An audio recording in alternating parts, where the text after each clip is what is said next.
Hi friends, ఇక్కడ చూస్తున్నారు కదా జామ తోటకైతే రావడం జరిగింది.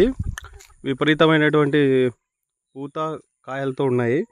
జామ పండు యొక్క లాభాలు మనం చూసుకున్నట్లయితే ప్రతి ఒక్కరికి తెలుసు.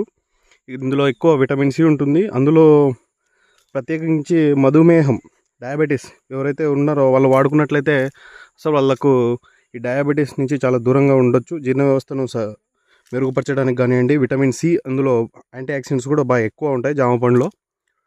తోటకు అయితే వచ్చాము. ఇక్కడ చూడొచ్చు, కేజీ 50 రూపాయల లెక్క ఇస్తూ ఉన్నారు. అక్కడ కనపడుతున్నారు కదా, అతని దగ్గర వేసి మనం జామకాయలు తీసుకుంటాం. అవి హైబ్రిడ్ కాదు, మా నాటుకాయలే కదా మనవి. అవలే కేజీ ఎంత లెక్క ఇస్తున్నారో? కేజీ 50. కేజీ 50కి. నీళ్ళు పెడతారు కదా? నీళ్ళు పెడతాం, ఎరువులు వేస్తాం. Thank you. సబ్స్క్రైబ్.